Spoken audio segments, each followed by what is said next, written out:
ले जी, इटली जाने वाली 2 किश्तियां डूब गई हैं। ये बिल्कुल ताज़ा तरीन वाक़या है, बिल्कुल ईद वाले दिन पेश आया। 2 किश्तियां, कहा जा रहा है कि तुर्की से इटली जा रही थी और तकरीबन इटली के साहल से 190 किलोमीटर दूर थी कि दोनों किश्तियां हादसे का शिकार हो गई, जिसमें बताया जा रहा है कि 72 अफराद शामिल थे, जिनमें पाकिस्तानी भी कहा जा रहा है, वो भी थे, इंडियन भी थे, कुछ बांग्लादेशी थे, अफगानिस्तान के थे लोग, कुछ ईरान के थे और कुछ दूसरे मुल्कों के थे।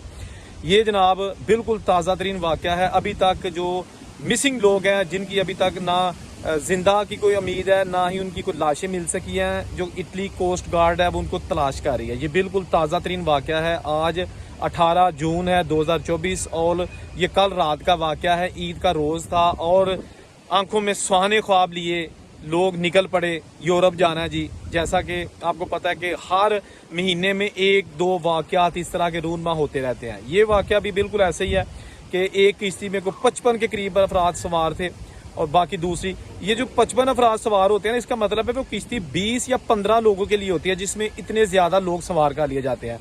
बहुत सारे हमारे दोस्त, जैसा कि अभी मैं फ्रांस में मौजूद हूँ, तो बहुत सारे ऐसे लोग हैं जो मिलते हैं हमें और डंकी लगा के यहाँ आए हुए हैं। वो बताते हैं कि किस तरह जो एजेंट माफिया है वो एक एक छोटी छोटी किश्ती में और भेड़ बकरियों की तरह लोगों को जो है ना वो सवार कर लेते हैं और फिर उसके बाद किसी को अगर कोई रफ़ा हाजत है, किसी ने खाना करना है, पेशाब करना है, कुछ भी नहीं है, जब तक आप साहिल पे नहीं पहुंचेंगे आपकी जो है ना वो हेडेक है कि आपने कैसे करना है। तो ये वाक़या जनाब बड़ा अफसोसनाक वाक़या है। 2 किश्तियाँ जो है ना, इसमें जो है ना वो सिर्फ 10 लोग, कहा जा रहा है कि 10 लोग जिंदा बचा लिए गए हैं बर वक्त पहुंच के, और वो भी जो है ना वो अभी कोई बहुत जख्मी हालत में, यानी कि जख्मी इसलिए कि उनकी जो डुबकियां लगा लगा के और भूख काट के बड़ी बुरी हालत थी, तो उनको इब्तदाई तिब्बी इमदाद के लिए अस्पताल में मुंतकिल कर दिया गया है। लेकिन बाकी जो अफराद हैं अभी तक उनका कुछ पता नहीं चला, उनकी तलाश जारी है, वो सारे डूब गए हैं। बताया जा रहा है कि उसमें कुछ फैमिलीज थी जिनके बच्चे भी थे, किसी के 2 बच्चे थे, किसी के 4 बच्चे थे,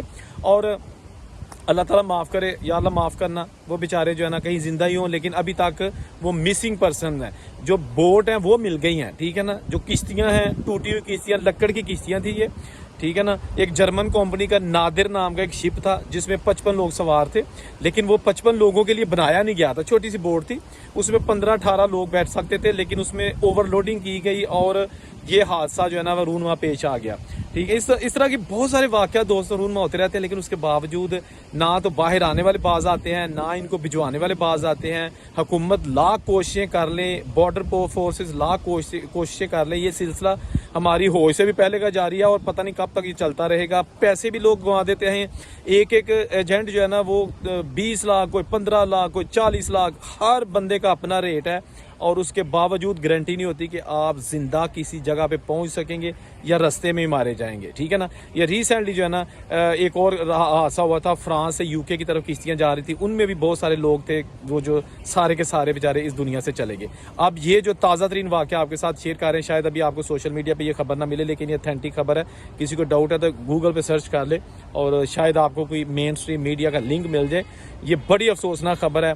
अल्लाह ताला सबको अपने हिफ्ज़-ए-मान में रखे। दोस्तों जहाँ भी जाएं लीगल तरीके से जाएं, इलीगल तरीकों से जो है ना मत जाया करें। अगर मैं यहाँ पे लीगल आ सकता हूँ यूरोप में, तो यकीनन आप भी आ सकते हैं। कोई इतनी बड़ी मुश्किल नहीं है। सिर्फ ये है कि बंदे ने जब ठान ली होती है ना कि मैं ते भाजी मर जावांगा, जाना बाहर ही है, और जाना भी गैर कानूनी तरीके ना है, फिर इस तरह के हादसा होते रहते हैं।